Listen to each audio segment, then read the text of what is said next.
Hello दोस्तों, स्वागत है आप सभी का इग्नो क्लासेस बाय निशा। आज की इस वीडियो में हम डिस्कशन करेंगे BPAG 172 governance issue and challenge June 2024 के क्वेश्चंस पेपर के बारे में डिस्कशन करेंगे, जो कि जून 2024 का क्वेश्चन पेपर है किसका, BPAG 172 का। इसमें आपको कम से कम 8 क्वेश्चन पूछे गए हैं, जिसमें आपको सिर्फ 5 क्वेश्चन अटैम्प्ट करना है, जो कि आपको कम से कम 400 शब्द में लिखना है, मीन्स 400 वर्ड्स में लिखना है।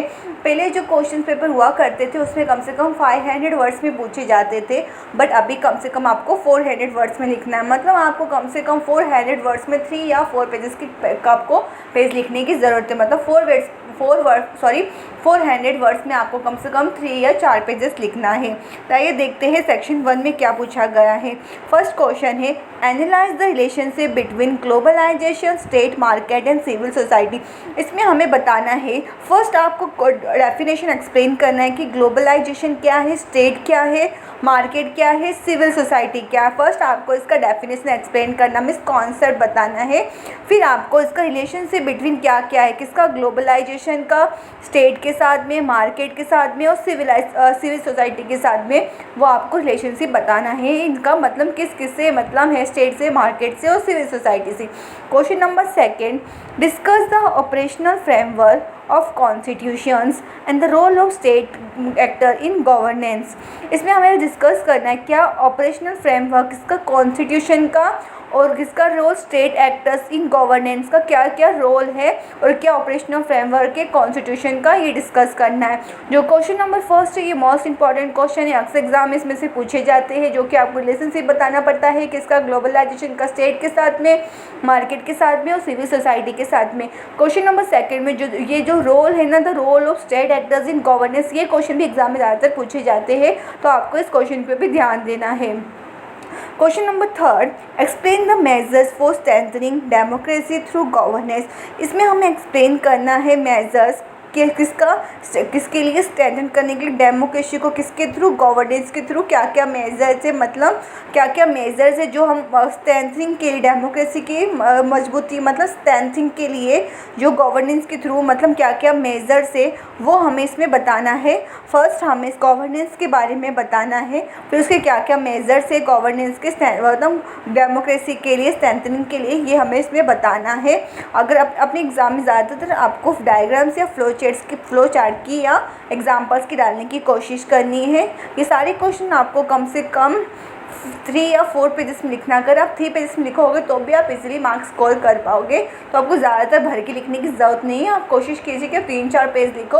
अगर आपको इससे ज़्यादा भी आता है तो आप लिख सकते हो, खुद के मन से भी आंसर्स लिख सकते हो, या आप इजीली इन सब का कॉमिक या गूगल करोगे तो आपको इजीली आंसर्स मिल जाएंगे। इस सबसे बेस्ट वे है आप ChatGPT यूज़ कर सकते हो, मीन्स आप सिंपली इसका क्वेश्चन टाइप करोगे तो आप वहाँ से आप इजीली मतलब हर सब्जेक्ट से, हर क्वेश्चन से आपको आंसर्स वहाँ मिल जाएगा। तो आप उस ऐप का ज़्यादातर यूज़ करिए, क्योंकि यहाँ पर आंसर्स इजीली मिलते हैं, इसलिए मैं आपको बोल रही हूँ। तो क्या इसलिए आपको फाइंड आउट करने में मतलब प्रॉब्लम्स नहीं आएगी, आपको इजीली मिल जाएगा। अगर आपको इनसे रिलेटेड भी अगर कोई इंपॉर्टेंट क्वेश्चंस चाहिए तो भी आप क्वेश्चन चाहे तो मुझे कमेंट करके बता सकते हो, मैं सब्जेक्ट से इंपॉर्टेंट क्वेश्चन प्रोवाइड करूँगी। या आपको ये क्वेश्चन चाहिए कि मैं आपको विथ आंसर्स करवाऊँ 2024 के क्वेश्चन पेपर का विथ आंसर्स, अगर आपको चाहिए तो आप मुझे कॉमेंट करके बताना है, मैं आपको आंसर्स भी करवाऊंगी। और इससे रिलेटेड दिसंबर 2024 के इंपॉर्टेंट क्वेश्चन विद आंसर्स मैंने प्रोवाइड कर चुकी हूँ। अगर आपने वीडियो नहीं देखा है तो आप वो वीडियो जाके देख सकते हो। क्वेश्चन नंबर 4 देखते हैं, describe the governance challenges and the changing role of bureaucracy in present era. इसमें हमें डिस्क्राइब करना है गवर्नेंस के क्या क्या चैलेंजेस है और डिस्क्राइब करना है रोल किसका, ब्यूरोक्रेसी का, अभी के टाइम पे क्या क्या चेंजिंग रोल है, क्या क्या चेंजेस हुआ है ब्यूरोक्रेसी में अभी के टाइम पे, ये हमें इसमें डिस्कस करना है। और डिस्क्राइब करना है किसको, गवर्नेंस चैलेंज को, जो रोल ऑफ ब्यूरोक्रेसी, ये भी बहुत इंपॉर्टेंट क्वेश्चन है, ये भी अक्सर एग्जाम में पूछे जाते हैं। तो आपको बताती हूँ कि सेक्शन 1 में फर्स्ट कौन से ऐसे जो क्वेश्चन है जो ज़्यादा एग्जाम में रिपीटेड होते हैं। क्वेश्चन नंबर 1 जो कि हमें रिलेशनशिप बिटवीन बताना है ग्लोबलाइजेशन, स्टेट का, मार्केट का और सिविल सोसाइटी का। और सेकंड में सिर्फ हमें बताना है कि रोल क्या है स्टेट एक्टर्स का गवर्नेंस में, ये क्वेश्चन भी पूछा जाता है। फोर्थ में ब्यूरोक्रेसी के बारे में बताना है कि अभी के टाइम पे क्या है, मीन्स क्या रोल है ब्यूरोक्रेसी का अभी के टाइम पे, ये हमें बताना है। ये क्वेश्चन भी एग्जाम में ज़्यादातर पूछे जाते हैं, तो आपको क्वेश्चन सेक्शन 1 में इन क्वेश्चनों को आपको ध्यान में मतलब पढ़ के जाना है, क्योंकि ये क्वेश्चन एग्जाम में ज़्यादातर ऐसे पूछे जाते हैं। तो आपके हो सके तो आप क्वेश्चन को ज़्यादा करके जाइए, और आप असाइनमेंट पेपर को भी देख के जाना है कि 2024 के जो आपका असाइनमेंट का पेपर था वो भी देखना है कि 500 वर्ड्स में से कौन से क्वेश्चन पूछे गए हैं। तो आपको वो क्वेश्चन भी एक बार देख के जाना है, कुछ समराइज़ करके जाना है, समझ के पढ़ के जाना है, क्योंकि असाइनमेंट में से भी क्वेश्चन अक्सर एग्जाम में पूछे जाते हैं। तो इसलिए आपको असाइनमेंट क्वेश्चन भी आपके एग्ज़ाम के लिए देख के जाना है। सेक्शन 2 इसमें बताना है highlight the institutes in information and communication technology in India. इसमें क्या क्या इंस्टीट्यूट्स है किसकी इंफॉर्मेशन टेक्नोलॉजी का, कम्युनिकेशन टेक्नोलॉजी का इंडिया में, वो हमें बताना है कौन कौन से। ये क्वेश्चन भी इंपॉर्टेंट है, इससे रिलेटेड भी एग्जाम में पूछे जाते हैं। इंफॉर्मेशन कम्युनिकेशन टेक्नोलॉजी से रिलेटेड भी पूछे जाते हैं, जैसे कौन कौन से इंस्टीट्यूट्स इंडिया मतलब जो लॉन्च किए गए हैं इंडिया में, वो हमें इसमें बताना है कौन कौन सी है information communication technology in India. इससे रिलेटेड एग्जाम में कुछ क्वेश्चन पूछे जाते हैं, तो आपको ये क्वेश्चन तो आपको करके जाना है। Question number 6, in contemporary times media has an important role to play in governance। In contemporary आज के टाइम पे जो मीडिया का जो टाइम है कि सबसे इंपॉर्टेंट रोल प्ले करता है किसमें, गवर्नेंस में, वो हमें इस पर कॉमेंट बताना है। कॉमेंट आपको टिप्पणी देनी है, मतलब आपसे रिलेटेड मतलब कुछ बताना, आपको कॉमेंट करना है, क्या राय है आपकी, मीन्स आपको इसमें बताना है क्या इंपॉर्टेंट रोल प्ले करता है मीडिया आज के टाइम पे गवर्नेंस में, क्या क्या प्ले करता है, क्या इसका इंपॉर्टेंट रोल है, वो सब हमें डिस्कस करना। अगर आपको खुद से इससे रिलेटेड कुछ आता होगा तो आप लिख सकते हैं, या सिंपली आप प्रॉम्प्ट पे सर्च करके भी लिख सकते हो, डायरेक्टली आप टाइप कर सकते हैं important role of media in governance. आप टाइप करोगे तो आपको इजीली इससे बहुत सारे आंसर्स मिल जाएंगे, जिसमें आपको कम से कम, जरूरी नहीं आप कम से कम पूरा पैराग्राफ लिखो, आपको ऐसे इंपॉर्टेंट पॉइंट्स मतलब फाइंड आउट करना है जो आप इजीली लर्न भी कर सको, सिंपल सेंटेंस या सिंपल लैंग्वेज में हो। तो आपको कम से कम 15 पॉइंट्स से फाइंड आउट करने के, आप 15 पॉइंट्स लिखोगे तो मतलब आप कम से कम 3 या 4 पेज आपको इजीली कवर कर सकोगे।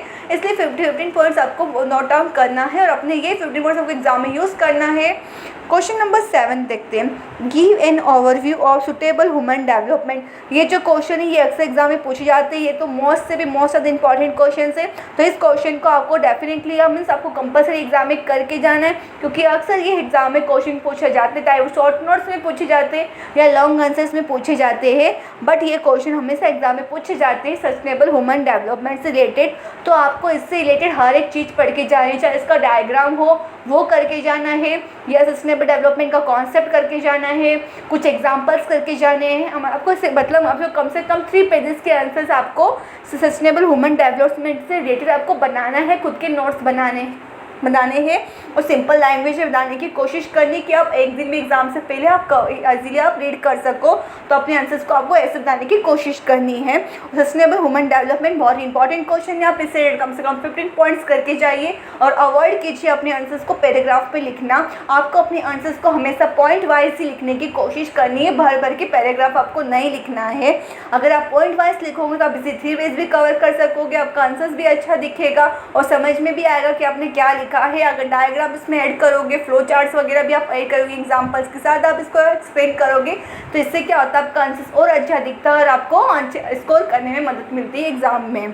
तो आपको इन चीज़ों की बातों पे ध्यान रखना। और question number 7 most important question है, अक्सर एग्जाम में इसका क्वेश्चन पूछा जाता है। क्वेश्चन नंबर 8 भी, ये भी मोस्ट इंपॉर्टेंट क्वेश्चन है, ज़्यादा इंपॉर्टेंट नहीं पर आपको करके जाना है, क्योंकि ये अलग क्वेश्चंस भी मैंने देखा है कि एग्जाम में पूछे जाते हैं, जिसमें आपको dimension of decentralisation local governance के बारे में बताना होता है। बट जो 7 क्वेश्चन है ये ज़्यादा इंपॉर्टेंट क्वेश्चन है और आपको 8 क्वेश्चन भी देख करके जाना है।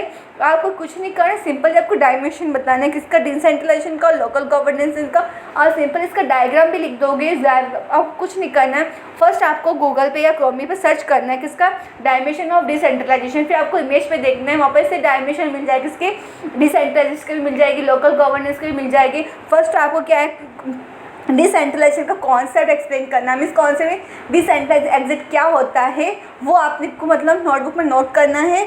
फिर आपको डायमेंशन आपका लिखना है, डायमेंशन क्या है, इसका डायमेंशन बनाया हुआ है क्या, इसका डायग्राम या ड्रॉ किया हुआ है, वो आपको करना है। उसी के थ्रू आपको एक्सप्लेन करने की कोशिश करना है। मीन्स आप सिंपल इसका डायमेंशन या डायग्राम में कुछ बनाओगे तो भी आपको मार्क्स मिल जाएगा। तो आपको बस अपनी आंसर्स को कुछ मतलब या सिंपल वे में याद करने की कोशिश करना है। मीन्स आप इसको सिंपल डायमेंशन में भी एक्सप्लेन करोगे तो भी आपको मार्क्स मिलेंगे। तो जो लोकल गवर्नेंस है इसका भी सेम आपको कम से कम डायमेंशन बनाना है। तो डिसेंट्रलाइजेशन और लोकल गवर्नेंस का डायमेंशन आपको करके जाना है। तो सेक्शन 2 में आपको जो मैंने क्वेश्चन बताए हैं, जैसे कि क्वेश्चन नंबर 5, 7 जो कि मोस्ट इंपॉर्टेंट क्वेश्चन है, 8 ये सब क्वेश्चन है। अगर आप सिंपली एग्जाम में जून 2024 का भी क्वेश्चन करके जाओगे तो भी आप इजीली मतलब पास हो जाओगे, क्योंकि जून 2024 में जैसे क्वेश्चन है जो एग्जाम में बहुत रिपीटेड क्वेश्चन पूछे गए, तो सेम दिसंबर 2024 में भी एग्जाम में से क्वेश्चन पूछे जाएंगे। अगर आप चाहते हो अच्छी मार्क्स लाना, मीन्स कम से कम 90+ चाहते हैं, तो आप मेरा BPSC 170 से रिलेटेड मैंने इंपॉर्टेंट क्वेश्चन विद आंसर्स करवाए हुए, आप वो वीडियो जाके देख सकते हो, जिसमें मैंने इंपॉर्टेंट क्वेश्चंस करवाए जो कि मोस्ट इंपॉर्टेंट क्वेश्चन है। वो आप जाके देखिए, इसमें कम से कम 13 या 14 क्वेश्चन पूछे गए हैं। आप वो जाके वीडियो देखिए और अब एग्जाम में करके जाइए। वो ऐसे क्वेश्चन जो एग्जाम में पूछे जाते हैं, मीन्स पूरा आपका क्वेश्चन जो भी आपका दिसंबर 2024 का क्वेश्चन है वो सब कुछ उसमें से ही आने वाला है। तो आप वो वीडियो देखिए, अगर आपके पास टाइम है तो वो आप करके जाइए। और जिन बच्चे सिर्फ स्टूडेंट पास होना चाहते हैं, सिर्फ एक दिन की मतलब पहले दिन में मतलब पढ़ना चाहते हो, सिर्फ एक बिफोर मतलब एक दिन एग्जाम के एक दिन पहले का, तो क्वेश्चन 2024 के क्वेश्चन पेपर को देख के जाइए, ये करके जाइए, तो भी आप इजीली पास मतलब पासिंग मार्क्स आप इजीली स्कोर कर सकोगे। अगर आपको ये मेरा वीडियो अच्छा लगा तो मुझे कमेंट करके जरूर बताना है। और कौन सब्जेक्ट से रिलेटेड आपको इंपॉर्टेंट क्वेश्चन चाहिए, प्रीवियस ईयर क्वेश्चन पेपर चाहिए, या कोई टॉपिक से रिलेटेड आपको एक्सप्लेनेशन चाहिए, आप चाहते हो कि मैं आपको आंसर्स के साथ करवाऊँ, या कोई टॉपिक आपको डिटेल में एक्सप्लेनेशन चाहिए, तो आप मुझे कमेंट में करके मुझे बता सकते हो। अगर कोई आपकी डाउट हो या क्वारी कुछ भी हो, मुझे कमेंट में बताना है। अगर आपको ये मेरा वीडियो अच्छा लगा तो प्लीज़ लाइक करना है और शेयर करना है, और प्लीज़ सब्सक्राइब करना नहीं भूलना है। प्लीज़ सब्सक्राइब कीजिए चैनल को। अगर वीडियो अच्छा लगा तो शेयर करना। Thank you for watching our video.